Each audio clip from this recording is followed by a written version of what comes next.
कहते हैं जिन ईंटों पर इमारत का पूरा बोझ होता है वो अक्सर जमीन के नीचे दबी रहती हैं। नींव के पत्थर कभी इस बात का शोर नहीं मचाते कि उन्होंने कितनी मंजिलों का भार उठाया है। वो बस अपनी बनाई हुई इमारत को देखकर भीतर ही भीतर मुस्कुराते हैं। पिछले कुछ दिनों से आप लोगों के बहुत से संदेश मुझ तक पहुंच रहे हैं। कुछ हलचल है, कुछ बदलाव है जिन्हें देखकर आप प्यारे साथी थोड़े परेशान हो रहे हैं। आपको मैं एक छोटी सी कहानी सुनाना चाहता हूँ। एक बार एक माली ने एक बंजर जमीन पर एक पौधा लगाया।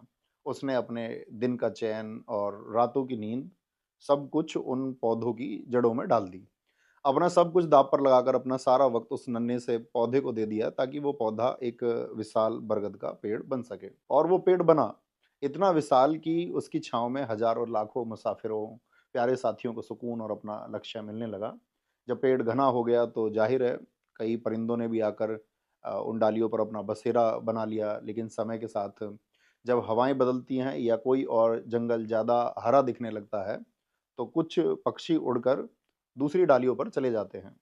जिस वजह से अक्सर लोग उस माली से पूछते हैं कि क्या तुम्हें दुःख नहीं होता कि तुम्हारे बनाए पेड़ से पंछी उड़ रहे हैं? ऐसी बात को सुनकर माली बस मुस्कुराता है, क्योंकि उसने वो पेड़ परिंदों को बांधने के लिए नहीं बल्कि मुसाफिरों को छाँव देने के लिए लगाया था। उड़ने वाले परिंदों का सफ़र वहीं तक था, क्योंकि ऐसे पक्षियों की फितरत ही ऐसी होती है कि वे जिस पेड़ की छाँव में पले-बढ़े होते हैं, उनके महत्व को नहीं समझते।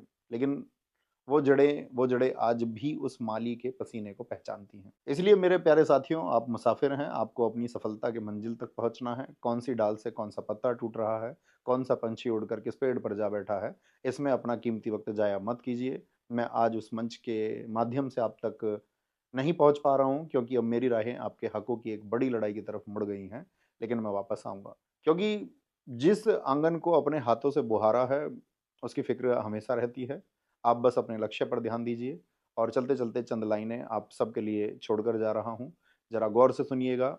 मैंने तो एक छाँव चुनी थी धूप में तपते पैरों के लिए, वो दरख्त लगाया था मैंने बस आने-जाने वालों के लिए। अब शाखों से उड़ते पंछियों पर मैं भला क्या मलाल करूँ, जो अपनी फितरत से मजबूर उन पर क्या सवाल करूँ। हमें कोई मलाल नहीं दरख्त की किसी शाख के खाली हो जाने से, हमारी फ़िक्र तो बस इतनी है कि कोई मुसाफ़िर, कोई प्यारा साथी ना भटके अपने ठिकाने से।